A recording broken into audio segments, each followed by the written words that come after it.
Messi কাণ্ডে সোমবার ফের বিধাননগর দক্ষিণ থানায় হাজিরা দিয়েছেন রাজ্যের প্রাক্তন ক্রীড়ামন্ত্রী অরূপ বিশ্বাস। সোমবার সকাল 10:50 নাগাদ বিধাননগর দক্ষিণ থানায় উপস্থিত হয়েছেন তিনি। সূত্রের খবর, এদিন থানার বাইরে জুতোর মালা নিয়ে অপেক্ষা করতে দেখা গিয়েছে বেশ কয়েকজনকে। এর আগে 3বার হাজিরা এড়ানোর পর অবশেষে গত বৃহস্পতিবার হাজিরা দিয়েছিলেন প্রাক্তন ক্রীড়ামন্ত্রী অরূপ বিশ্বাস।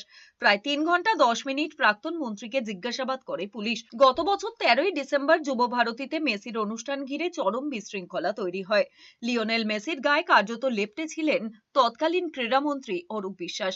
নেতা মন্ত্রীরা ঘিরে থাকায় মাত্র 15 থেকে 20 মিনিটের মধ্যেই মাঠ ছাড়েন মেসি। টিকিট কেটেও মেসিকে দেখতে না পেয়ে ক্ষোভে ফেটে পড়েন দর্শকরা। পশ্চিমবঙ্গ, সারা ভারতবর্ষ, সারা বিশ্বের সামনে কলঙ্কিত কলুষিত করেছে এই অরূপ বিশ্বাস। এই অরূপ ফুটবল চোর, মেসি চোর। 10 টাকার জলের বোতল 150 টাকা, 20 টাকার চিপসের বোতল 200 টাকায় বিক্রি করে সম্পত্তি করেছে।